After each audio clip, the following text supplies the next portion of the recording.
नमो विद्यार्थियों, मैं डॉक्टर हनुमान साई माली राजस्थान सरकार और वेदांता के CSR इनिशिएटिव ई कक्षा में आपका स्वागत करता हूं, जिसके टेक्निकल पार्टनर है मिशन ज्ञान। विद्यार्थियों, आज की कक्षा में हम हमारी पाठ्य पुस्तक स्पंदना के नवीन पाठ नवीन अध्याय का अध्ययन करेंगे और आज के हमारे पाठ का शीर्षक है विद्यार्थियों मरु सौंदर्यम, जो हमारी पाठ्य पुस्तक का 12वां पाठ है। विद्यार्थियों, मरु सौंदर्यम पाठ पद्य के अंदर विभाजित है, इसके अंतर्गत श्लोक हैं। तो विद्यार्थियों, आज की कक्षा में हम इस पाठ के प्रथम, द्वितीय, तृतीय श्लोक का अध्ययन करेंगे। तो आज के हमारे भाग का शीर्षक है विद्यार्थियों प्रथम, द्वितीय, तृतीय श्लोकश्च। विद्यार्थियों, पाठ को आरंभ करने से पूर्व हम पाठ को संक्षिप्त रूप में जानेंगे, उसके उपरांत जो मूल पाठ है, मूल श्लोक है, उनकी ओर अग्रसर होंगे। देखिए विद्यार्थियों, सर्वप्रथम पाठ के आरंभ में लिखा हुआ है राजस्थान प्रदेशस्य पश्चिमांचले प्रसृतास्ति थार मरुभूमि।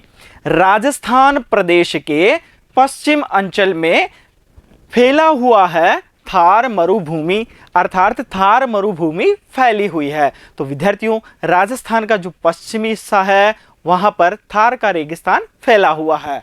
राजस्थानीयाः वयं विशेषतः अस्य मरुदेशस्य शोभासम्पदः अक्षयकोशं प्रति अनुरक्ताः गौरवान्विताः च स्मः। वयम राजस्थानीयाः, हम राजस्थानी विशेषतः इस मरु देश के, मरु प्रदेश के शोभा से संपन्न अक्षय कोश के प्रति अनुरक्त और गौरवान्वित हैं। न केवलम वयम अपितु मरुमहिम्ना आकृष्टाः देशाटन रुचयः वैदेशिकाः अपि मरु सौंदर्य दर्शन वंचितान् स्वात्मनः लोचनेर वंचितान् मन्यमानः मरुदर्शनं कृत्वा आत्मनः धन्यान् मन्यन्ते।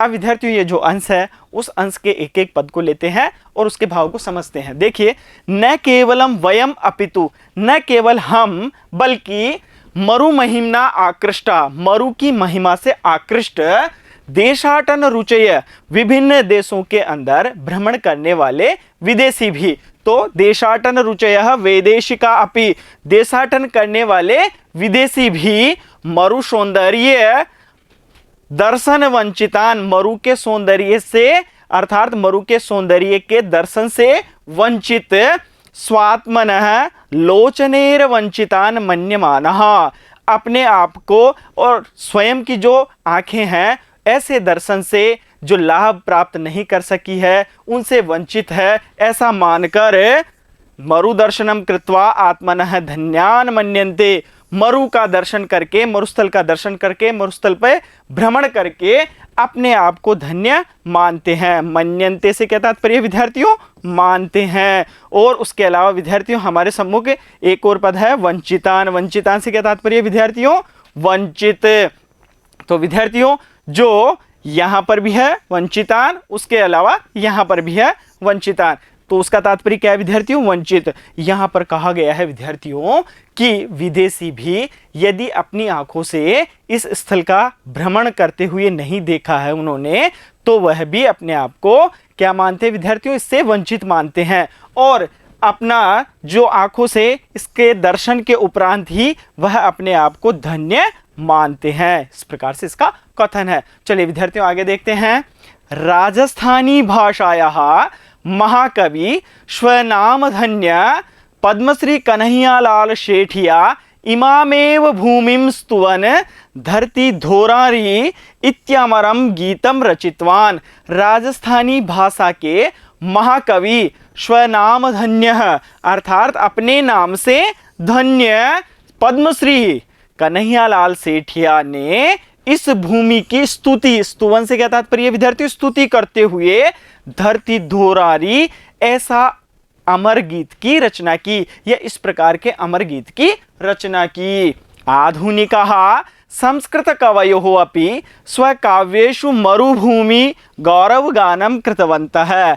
आधुनिक संस्कृत कवि भी अपने काव्यों में मरुभूमि का गौरवगान करते हैं। कृतवंतः से क्या तात्पर्य है? किया है। तो विद्यार्थियों, जो आधुनिक कवि है, उन आधुनिक कवियों ने अपने काव्य के अंदर जो मरुभूमि है उसकी विशेषता का वर्णन, उसके सौंदर्य का वर्णन किया है। प्रस्तुते पाठे कतिपये सरले श्लोकै मरुभूमे अपूर्व सौंदर्यस्य यथावच्च चित्ताकर्षकम च चारुचित्रम प्रस्तूयते। प्रस्तुत पाठ में कुछ सरल श्लोकों के माध्यम से या सरल श्लोकों में मरुभूमि के अपूर्व सौंदर्य का यथावत चित्त को आकर्षित करने वाले और चित्र को अपना जो चित्त है उसको आकर्षित करने वाले सुंदर चित्रण प्रस्तुत किया है। इसका जो अपूर्व सौंदर्य है उस सौंदर्य का वर्णन इस पाठ के अंतर्गत किया गया है। अब विद्यार्थियों, स्वनाम धन्य से क्या तात्पर्य है? अपने नाम से धन्य। स्तुवन से क्या तात्पर्य है? स्तुति करते हुए। और कृतवंतः किया है। इस प्रकार से विद्यार्थियों, हमारा जो पाठ है उस पाठ के अंतर्गत भी सरल श्लोकों के माध्यम से मरुभूमि के अपूर्व सौंदर्य का वर्णन किया गया है। चलिए विद्यार्थियों, सर्वप्रथम प्रथम श्लोक की ओर अग्रसर होते हैं और इस मरु सौंदर्य का जो वर्णन किया गया है उसका अध्ययन करते हैं। देखिए विद्यार्थियों, हम जो श्लोक है उन श्लोकों का अध्ययन परीक्षा की दृष्टि से भी करेंगे और जो मरु सौंदर्य किया गया है उसका यथावत वर्णन करते हुए भी अध्ययन करेंगे। तो सर्वप्रथम विद्यार्थियों, जो हमारे समक्ष प्रथम श्लोक है उस श्लोक के अंतर्गत जो पद आए हैं उन पदों को पढ़ेंगे, अध्ययन करेंगे, उसके उपरांत उनका वाचन करेंगे और फिर विद्यार्थियों जो हमारा श्लोक है उस श्लोक का वाचन करते हुए उसके पदच्छेद को जानकर हम इसकी संस्कृत व्याख्या को जानेंगे। देखिए विद्यार्थियों, हमारे सम्मुख जो श्लोक है सर्वप्रथम उसके प्रत्येक पद को लेते हैं, उसे वाचन करते हैं और फिर उसके पश्चात पदच्छेद की ओर अग्रसर होते हैं। देखिए, शरीर विज्ञान विचक्षणेन। विद्यार्थियों, पदों के उच्चारण के दौरान आप भी इसे साथ के साथ उच्चारित करें और बोलने का प्रयास करें ताकि आप इसे समझ सके और जान सके। शरीर विज्ञान विचक्षणेन प्रशंसितोऽयं चरकेश्वरेण स्नेहाद्र भावेक रसै विशिष्टः शुष्कोपि नित्यं सरसः स देशः। इस प्रकार से विद्यार्थियों, ये जो हमारा प्रथम श्लोक है उसके अंतर्गत पद हैं। चलिए एक बार इसका वाचन करते हैं। वाचन के दौरान आप भी इसे के साथ उच्चारित करें, बोलने का प्रयास करें। देखिए विद्यार्थियों, शरीर विज्ञान विचक्षणेन प्रशंसितोऽयं चरकेश्वरेण स्नेहाद्रभावैकरसै विशिष्ट शुष्कोऽपि नित्यं सरस सदेश। इस प्रकार से विद्यार्थियों, ये हमारा प्रथम श्लोक है जिसके अंतर्गत मरु सौंदर्य के बारे में बताया गया है। चलिए विद्यार्थियों, सर्वप्रथम इस श्लोक के अंतर्गत जो पद आए हैं उन पदों के पदच्छेद करते हैं और उनके अर्थ को जानते हैं। शरीर विज्ञान विचक्षणेन, इसे हम यथावत ऐसे कैसे लिख देते हैं। उसके पश्चात विद्यार्थियों, ये जो गुंफित पद है इसे अलग अलग करते हैं। देखिए, प्रशंसितः अयम, इसे किस प्रकार से हमने विच्छेदित किया? प्रशंसितः अयम। इस प्रकार से चरकेश्वरेण, अब अगर हम इस पद को अलग अलग करें तो क्या होगा विद्यार्थियों? चरक ध और ईश्वरेण, और एक साथ लिखेंगे तो क्या लिखेंगे? चरकेश्वरेण स्नेहाद्र स्नेहाद्र भावेक रसै और विशिष्टः।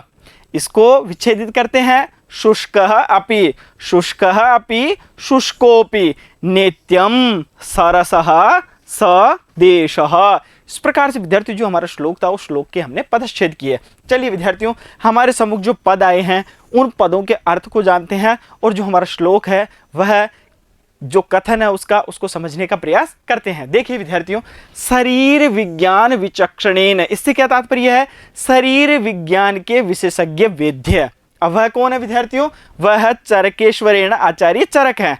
तो विद्यार्थियों, अगला हमारा पद क्या है? प्रशंसित है। प्रशंसित से क्या तात्पर्य है? प्रशंसा से युक्त। अयम, यह चरकेश्वरेण, आचार्य चरक के द्वारा। इस प्रकार से विद्यार्थियों, हमने जो प्रथम और द्वितीय पंक्ति थी उसके अर्थ को, शब्दार्थ को हमने जाना है। देखिए, शरीर विज्ञान विचक्षणेन प्रशंसितः अयम चरकेश्वरेण, इसको हमने यहाँ पर अर्थ के रूप में जाना है। चलिए विद्यार्थियों, इसको हम पंक्तिबद्ध करते हैं और इसका अर्थ जानने का प्रयास करते हैं। देखिए, सर्वप्रथम हम क्या लेंगे विद्यार्थियों? शरीर विज्ञान के विशेषज्ञ वेद्य आचार्य चरक के द्वारा प्रशंसा से युक्त यह। इस प्रकार से हम इसको एक पंक्तिबद्ध कर देंगे। देखिए, इसको पंक्तिबद्ध करने के उपरांत जो संस्कृत के पद हैं उन्हें भी पंक्तिबद्ध कर लेते हैं। सर्वप्रथम क्या लिखेंगे? शरीर विज्ञान विचक्षणेन चरकेश्वरेण प्रशंसितः अयम्। शरीर विज्ञान विचक्षणेन चरकेश्वरेण प्रशंसितः अयम्। इस प्रकार से हमने इसको पंक्तिबद्ध कर दिया है। अब विद्यार्थियों, जो हमारे पास शेष पद हैं उनके अर्थ को भी जानते हैं। देखिए, स्नेहाद्र भावैक रसई। तो विद्यार्थियों, स्नेह, दया आदि भावों की एकमात्र मधुरता से, यहाँ पर विद्यार्थियों यह जो पद है उसके दो अर्थ हैं। दूसरा अर्थ क्या है विद्यार्थियों? घृत आदि की चिकनाई के एकमात्र रसों से, विशिष्टः युक्त, शुष्क शुष्क होने पर, अपि भी, नित्यम नित्यः, सरसः, सरस से क्या तात्पर्य विद्यार्थियों? रस से युक्त। अब इसके क्या अर्थ होंगे? या तो आनंदमय अथवा स्वादिष्ट। श वह, देशः देश। अब विद्यार्थियों, जो हमारे पास में पद थे उन पदों के अर्थ को हमने यहाँ पर जान लिया है। चलिए इसे पंक्तिबद्ध करने का प्रयास करते हैं। सर्वप्रथम क्या लेंगे विद्यार्थियों? श देश है, वह देश। अब वह देश कैसा है विद्यार्थियों? शुष्क है, तो वह देश शुष्क होने पर, इस प्रकार से हमने बनाया है, वह देश शुष्क होने पर भी स्नेह, दया आदि भावों की एकमात्र मधुरता से। इस प्रकार से सर्वप्रथम हम प्रथम पंक्ति का अर्थ लेते हैं, उसके पश्चात हम द्वितीय पंक्ति का अर्थ लेंगे। यहाँ पर हमारे पास में दो पंक्तियां हैं इसके अर्थ की, इसके शब्दार्थ की। इस कारण हम सर्वप्रथम प्रथम पंक्ति के अर्थ को लेते हुए अपने वाक्य का निर्माण करते हैं। देखिए, सर्वप्रथम हमने बनाया है विद्यार्थियों, वह देश शुष्क होने पर भी स्नेह, दया आदि भावों की एकमात्र मधुरता से युक्त। उसके पश्चात विद्यार्थियों हम लेंगे नित्य रसयुक्त, अर्थात यह जो देश है, यह जो मरुस्थल है, वह रस से विहीन है, शुष्क है। इस कारण होने पर भी विद्यार्थी यहाँ पर बताया गया है स्नेह, दया आदि भावों की एकमात्र मधुरता से वह क्या है विद्यार्थियों? युक्त है। अब द्वितीय अर्थ लेते हैं विद्यार्थियों, वह देश शुष्क होने पर भी क्या है विद्यार्थियों? घृत आदि की चिकनाई के एकमात्र रसों से युक्त। और आगे क्या है विद्यार्थियों? उसके बाद रसों से युक्त, नित्य रसयुक्त है। इस प्रकार से विद्यार्थियों जो हमारे पद हैं उन पदों के अर्थ को हमने यहाँ पर जाना है। तो विद्यार्थियों इसे क्रमबद्ध कर लेते हैं। सर्वप्रथम हमने क्या लिया था? वह देश, तो श देश, शुष्क होने पर भी, तो शुष्क अपि। फिर उसके पश्चात स्नेहाद्र भावैक रसई, स्नेहाद्र भावैक रसई, विशिष्ट है, उसके पश्चात विशिष्ट है, और उसके बाद नित्य रसयुक्त, नित्यम सरसः। इस प्रकार से विद्यार्थियों हमने जो शब्दार्थ है उनकी यहाँ पर नीचे एक पंक्ति बना ली है। दोनों पंक्तियों को हम यहाँ पर अन्वय के रूप में रख लेते हैं और उसका अर्थ जानने का प्रयास करते हैं। देखिए विद्यार्थियों, हमारे सम्मुख जो हमने पदच्छेद किए थे श्लोक से, वह हमारे सम्मुख है। हम इससे भी एक बार अन्वय बनाने का प्रयास करते हैं। देखिए, शरीर विज्ञान विचक्षणेन प्रशंसितायं चरकेश्वरेण स्नेहाद्र भावैकरसै विशिष्ट शुष्क अपि नित्यं सरस सदेश। देखिए विद्यार्थियों, सर्वप्रथम हमने क्या पद लिया? शरीर विज्ञान विचक्षणेन चरकेश्वरेण प्रशंसितः अयम्। शरीर विज्ञान विचक्षणेन चरकेश्वरेण प्रशंसितः अयम्। अब यहाँ से विद्यार्थियों जो स है वह हम ले लेते हैं पूर्व में, तो स अयम् देश है। इस प्रकार से इसको बनाया है। उसके पश्चात है विद्यार्थियों शुष्कः अपि, शुष्कः अपि। उसके पश्चात है स्नेहाद्र भावेक रसै विशिष्टः नित्यं सरसः, नित्यं सरसः अस्ति। अब हमारे पास में क्या अन्वय है? देखिए विद्यार्थियों, शरीर विज्ञान विचक्षणेन चरकेश्वरेण प्रशंसितः स अयं देशः शुष्कः अपि शन स्नेहाद्र भावेक रसै विशिष्टः अतः नित्यम सरसः अस्ति। इस प्रकार से विद्यार्थियों हमारे पास में यह संपूर्ण अन्वय है। शरीर विज्ञान विशेषज्ञ आचार्य चरक के द्वारा प्रशंसित यह देश शुष्क होने पर भी स्नेह, दया, भाव आदि की रसों से युक्त नित्य सरस है। इस प्रकार से इसका सामान्य अर्थ है। विद्यार्थियों, हमने जो अन्वय किया है, जो अन्वय के अंतर्गत जो पद आए हुए हैं उनके परिचय को जानते हैं और फिर संस्कृत व्याख्या की ओर अग्रसर होते हैं। देखिए विद्यार्थियों, शरीर विज्ञान विचक्षणेन, इससे क्या तात्पर्य है?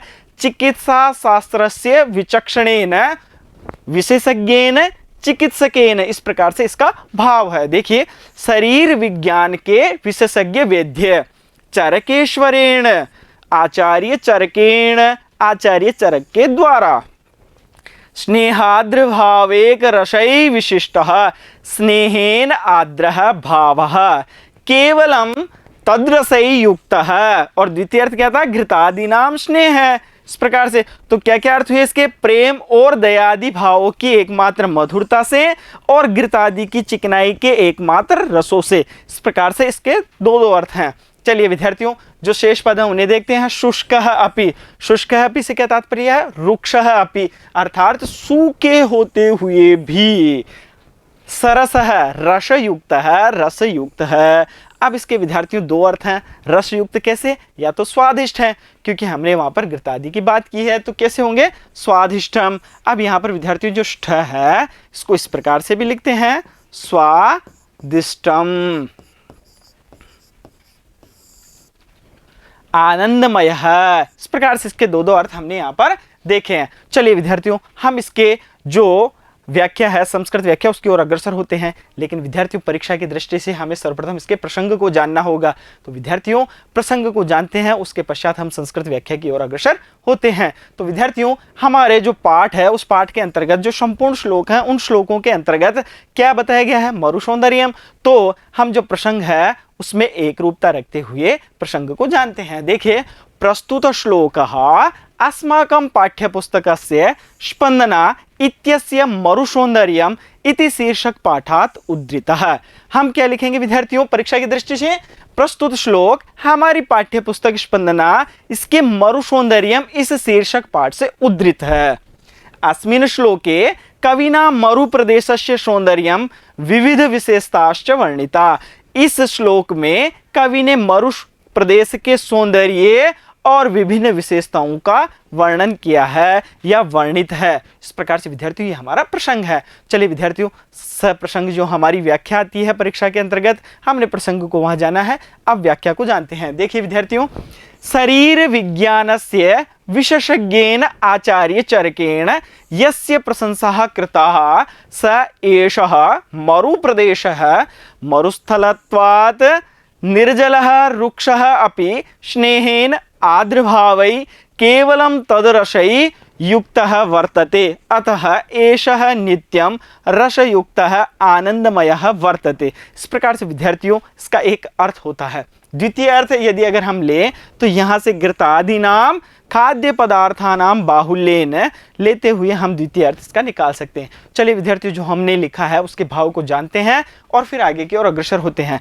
शरीर विज्ञानस्य विशेषज्ञेन, शरीर विज्ञान के विशेषज्ञ द्वारा, आचार्य चरकेण, आचार्य चरक द्वारा, शरीर विज्ञान के विशेषज्ञ आचार्य चरक द्वारा, यस्य प्रशंसा कृता, जिसकी प्रशंसा की गई है, स एषः मरु प्रदेश है, वह यह मरु प्रदेश मरुस्थलत्वात् निर्जलः रुक्षः अपि, मरुस्थल के कारण निर्जल जल से रहित होकर भी, शुष्क होकर भी, रुक्ष से क्या तात्पर्य है विद्यार्थियों? शुष्क अथवा सूखा, अर्थात निर्जल और सूखा होते हुए भी स्नेह, दया आदि भावों के केवल एक रस से युक्त है, अतः यह नित्य रसयुक्त और आनंदमय है। इस प्रकार से इसका अर्थ है, भाव है। चलिए विद्यार्थियों, उसके द्वितीय भाव की ओर बढ़ते हैं हम।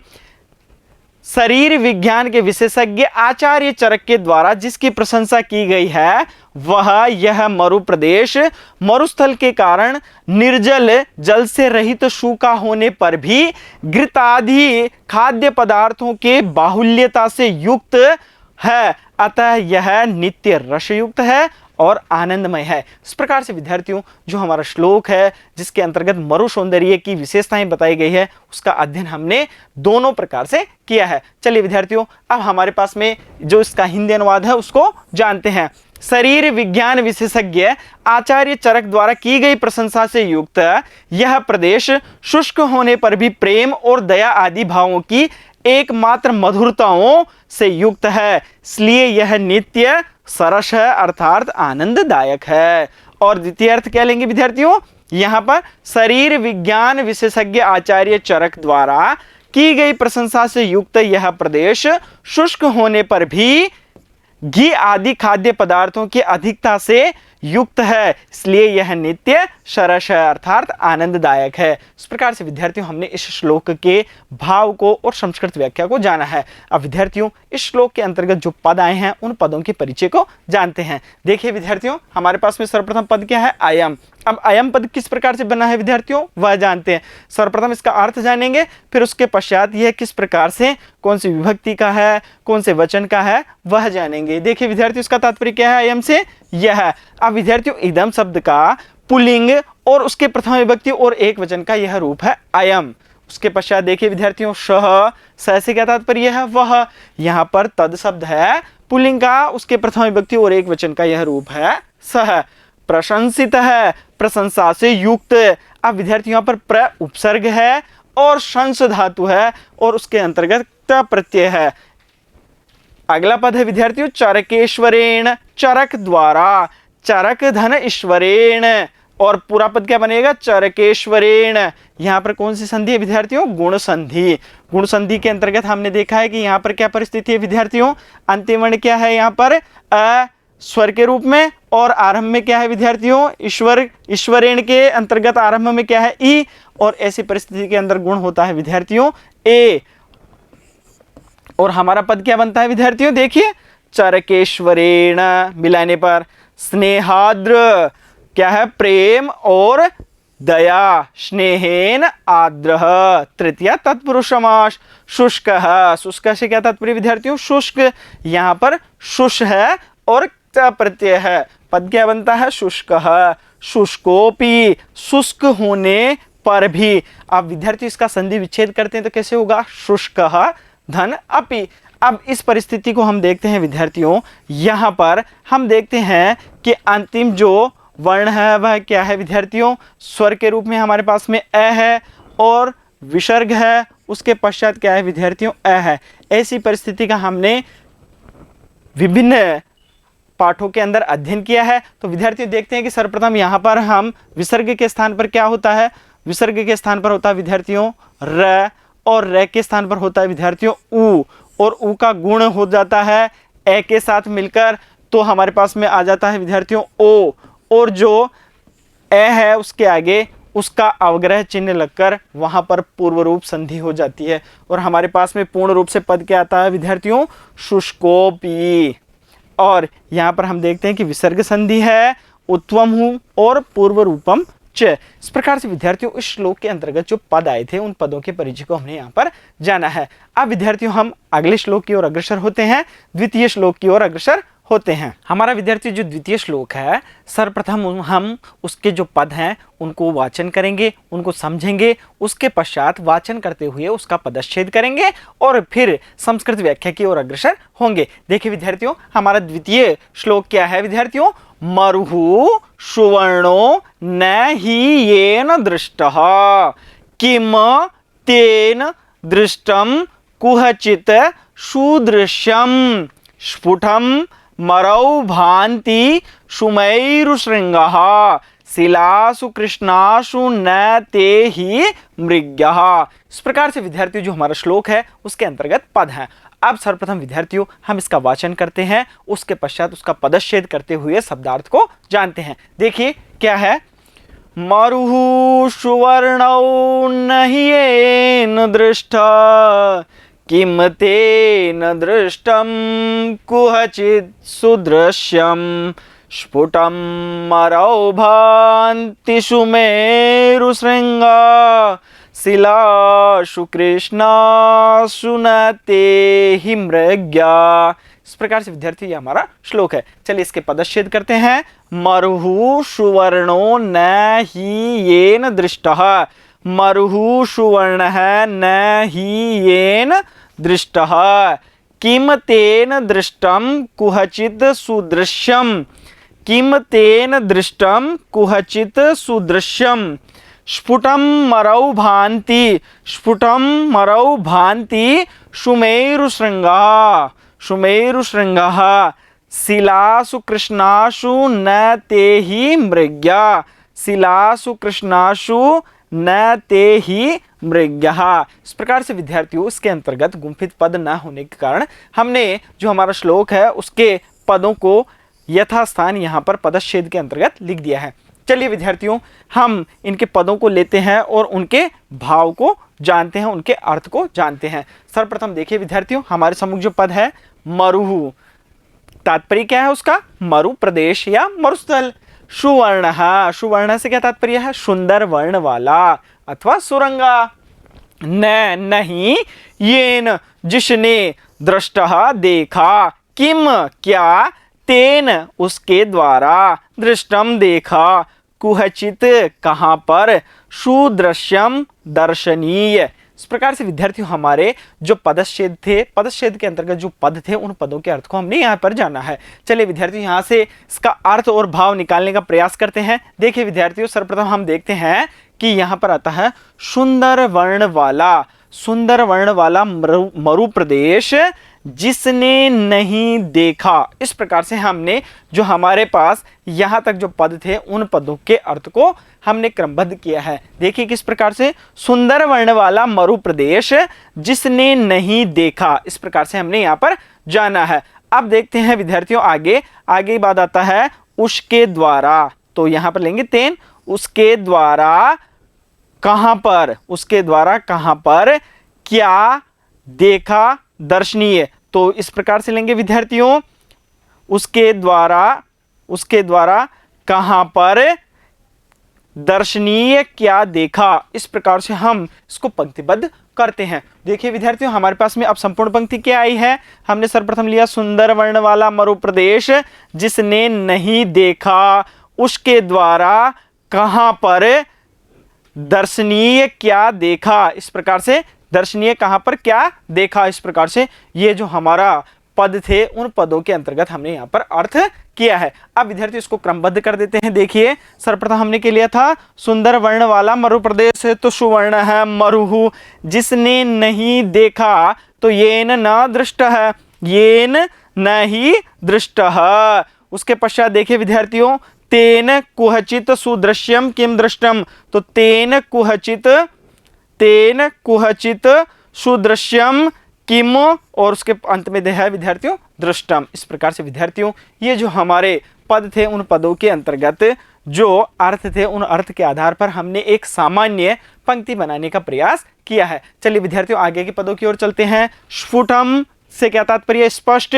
मरौ, मरु प्रदेश में भांति सुशोभित होते हैं। सुमेरु श्रृंगाः, सुमेरु पर्वत के शिखर।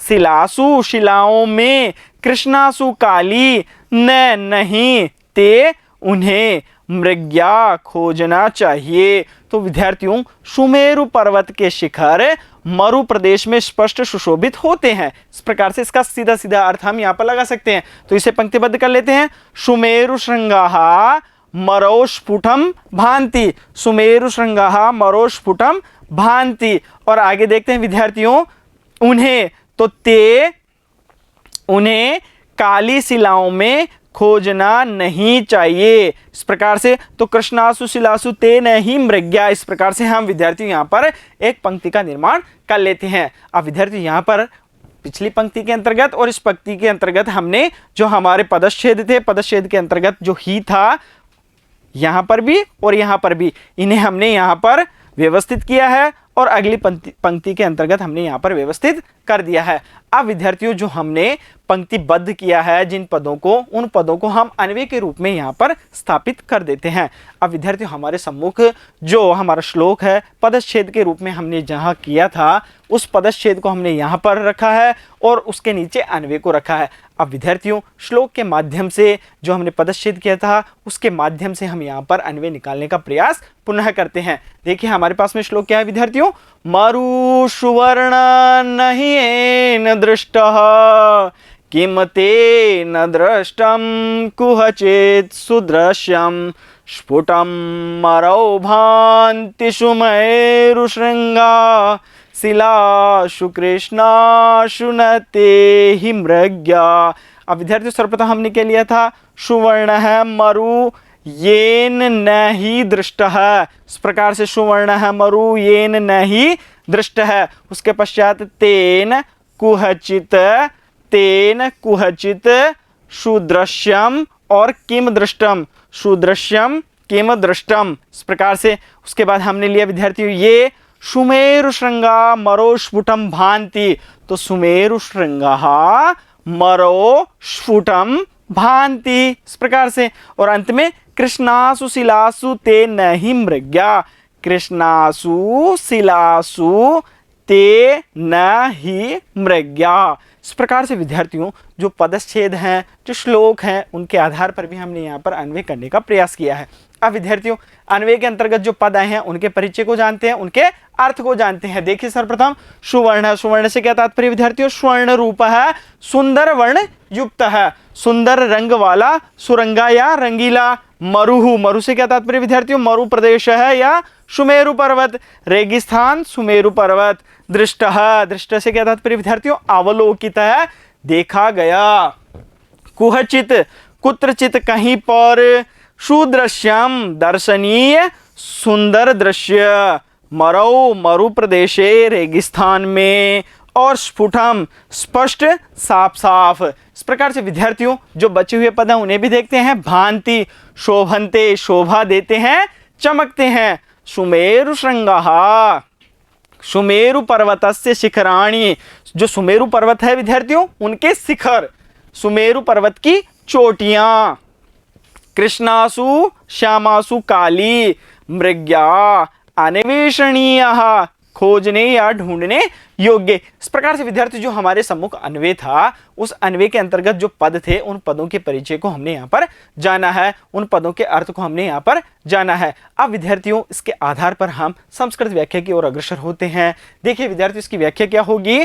प्रस्तुत श्लोके मरु प्रदेशस्य सौंदर्यं वर्णयन कविः कथयति यत्, प्रस्तुत श्लोक में मरु प्रदेश के सौंदर्य को या सौंदर्य का वर्णन कर कवि कहता है कि येन जनेन सुंदर वर्णेन युतः स्वर्ण रूपः मरु प्रदेशः न अवलोकितः तेन कुत्रचित अपि दर्शनीयं किम अवलोकितम्, अर्थात तेन कुत्रापि दर्शनीयं न दृष्टं सुमेरु पर्वतस्य यानि शिखराणि मरु प्रदेशे स्पष्टं शोभन्ते तानि श्यामासु शिलासु न अन्वेषणीयानि। इस प्रकार से विद्यार्थियों ये हमारी संस्कृत व्याख्या है। चलिए इसके भाव को जानते हैं। येन जनेन सुंदर वर्णेन युतः, जिन लोगों के द्वारा सुंदर वर्ण से युक्त स्वर्ण रूप मरु प्रदेश है, स्वर्णिम रूप वाले मरु प्रदेश को न अवलोकित नहीं देखा, तेन कुत्रचित अपि दर्शनीयम किम अवलोकितम, उनके द्वारा कहीं पर भी दर्शनीय स्थलों में क्या देखा गया, अर्थात उन्होंने कहीं भी कुछ नहीं देखा। अर्थात तेन कुत्रापि दर्शनीयम न दृष्टम, अर्थात उनके द्वारा कहीं पर भी दर्शनीय स्थल नहीं देखा गया।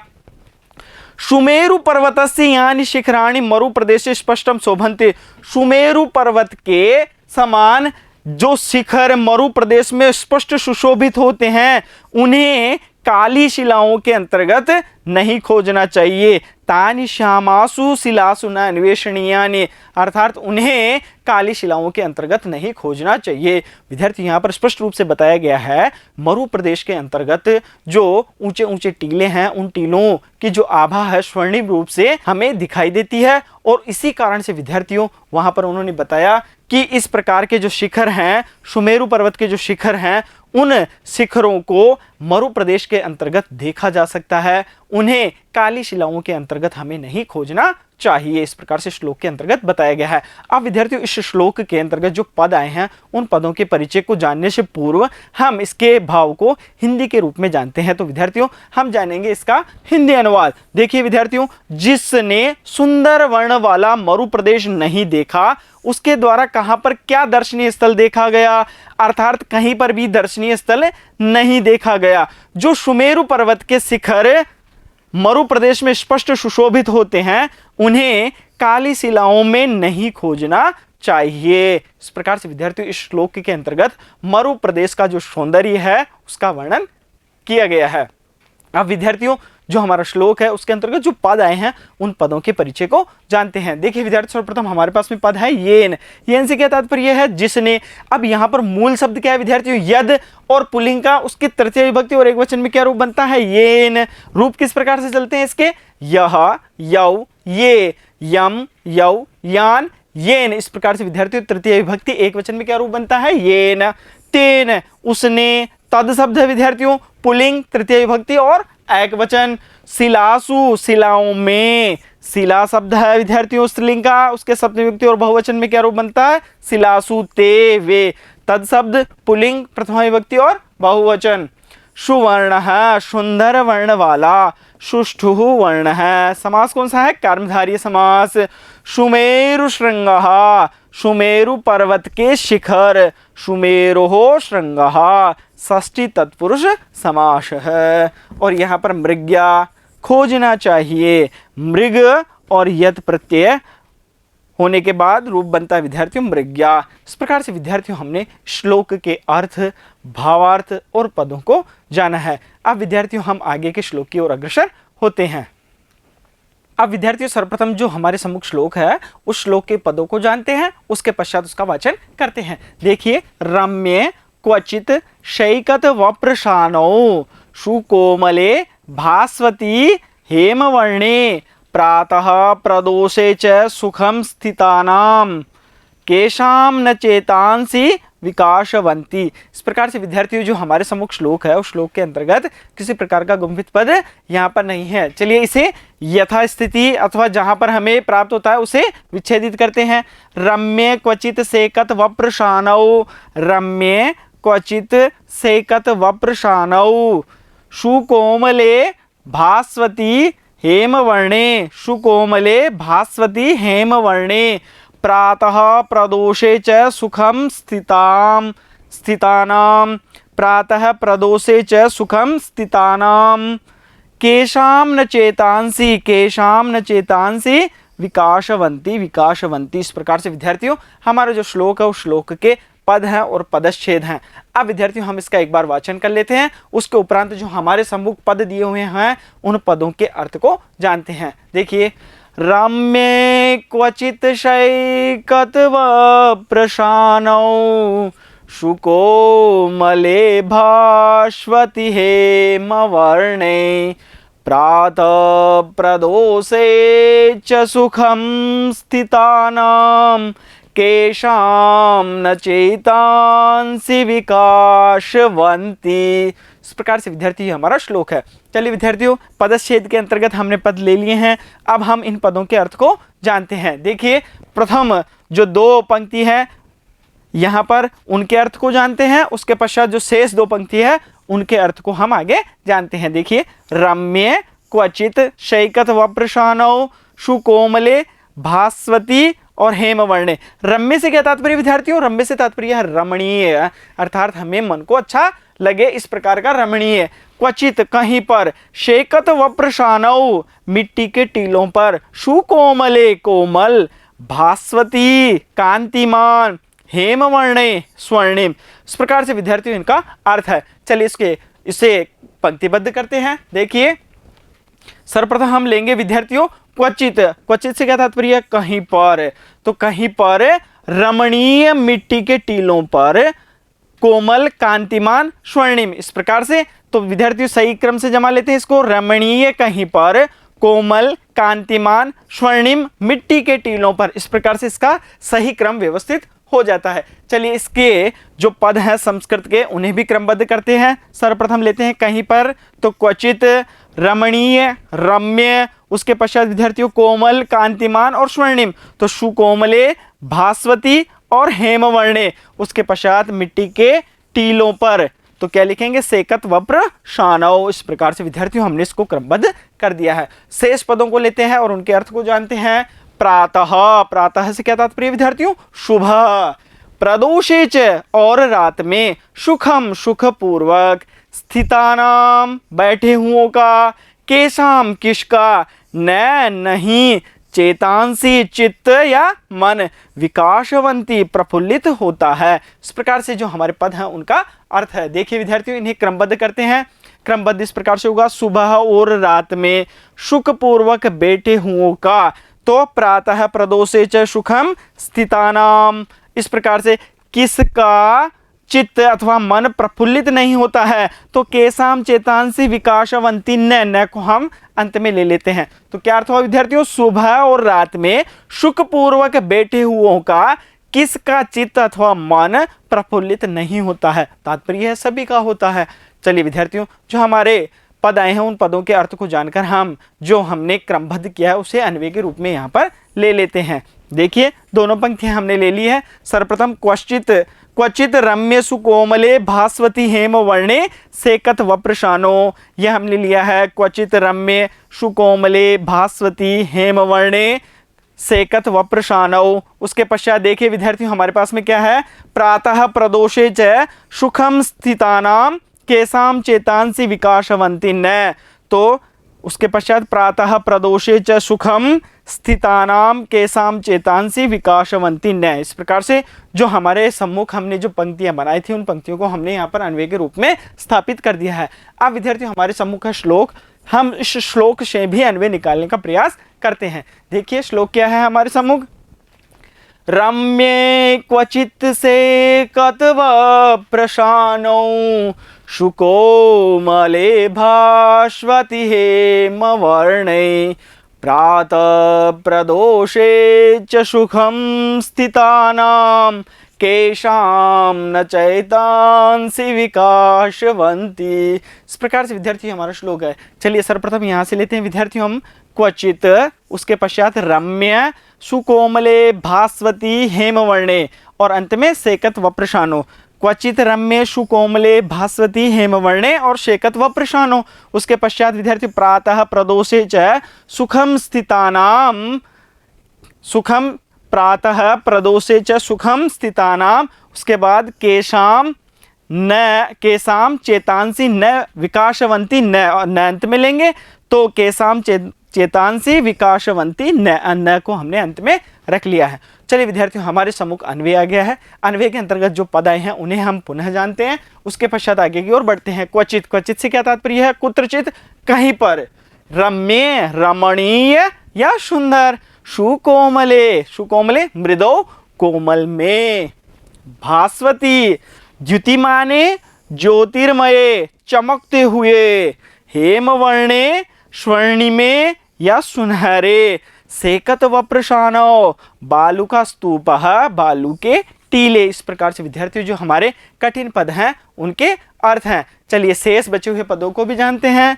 शानो से क्या तात्पर्य विद्यार्थियों, शिखरे, जो मिट्टी के टीले हैं, रेगिस्तान के अंदर जो मिट्टी के टीले होते हैं उन्हें धोरे भी कहते हैं। तो मिट्टी के टीलों या धोरों की चोटी पर, प्रदोषे रात्रो रात में, सुखम सुखपूर्वक, सानंद आनंद सहित या सुखपूर्वक, स्थितानाम उपविष्टानाम बैठे हुओं का, केशाम जनानाम किन लोगों का, चेतांसी मनांसी मन, विकासवंती विकसितानी प्रफुल्लानी प्रफुल्लित। इस प्रकार से इसका अर्थ है। चलिए विद्यार्थियों, हमने यहाँ पर इसके जो अर्थ है उसको जाना है। अब हम संस्कृत व्याख्या की ओर अग्रसर होते हैं। देखिए क्या है हमारे पास में व्याख्या, कुत्रचित रमणीय अत्यंत सुकुमारे द्युतिमाने स्वर्णिमे च बालुका पर्वतस्य शिखरे प्रभात काले रात्रौ च सुखपूर्वकम उपविष्टानाम केसाम जनानाम मनांसी विकसितानि न भवन्ति, अर्थात सर्वेषां मनांसी प्रसन्नाः भवन्ति। इस प्रकार से विद्यार्थियों यह हमारी संस्कृत व्याख्या है। चलिए एक एक पद लेते हैं और इसके भाव को जानते हैं। देखिए कुत्रचित रमणीय, कहीं पर, रमणीय अत्यंत सुकुमारे अत्यंत सुकुमार, द्युतिमाने चमकते हुए, स्वर्णिमे च और स्वर्णिम, बालुका पर्वतस्य शिखरे, बालुका पर्वत के शिखर पर, जो बालू के जो पर्वत हैं उनके शिखर पर, उनके चोटी पर, प्रभात काले सुबह, रात्रौ च और रात्रि में, सुखपूर्वकम उपविष्टानाम सुखपूर्वक बैठे हुए लोगों को, केषां जनानां मनांसि विकसितानि न भवन्ति, किस प्रकार के लोगों के मन को प्रफुल्लित नहीं होते हैं। अर्थात जो रेत के टीले हैं उनके ऊपर रात्रि और प्रातः के समय जो लोग बैठे हुए हैं उनके मन क्या प्रफुल्लित नहीं होते हैं, इस प्रकार से वह पूछ रहा है। तो अर्थात सर्वेषां मनांसि प्रसन्नाः भवन्ति, अर्थात सभी के मन प्रफुल्लित होते हैं, प्रसन्न होते हैं। देखिए यहाँ पर उन्होंने पूछा कि केषां जनानां मनांसि विकसितानि न भवन्ति, किस प्रकार के लोगों के जो मन है वह प्रफुल्लित नहीं होते हैं, अर्थात सभी के मन प्रफुल्लित होते हैं। चलिए विद्यार्थी इसका हिंदी अनुवाद जानते हैं। देखिए, कहीं पर रमणीय सुकोमल कांतिमान स्वर्णिम मिट्टी के टीलों अथवा धोरों के शीर्ष पर सुबह और रात में सुखपूर्वक बैठे हुए किन लोगों के चित्त प्रफुल्लित नहीं होते हैं, अर्थात सभी के मन प्रसन्न होते हैं।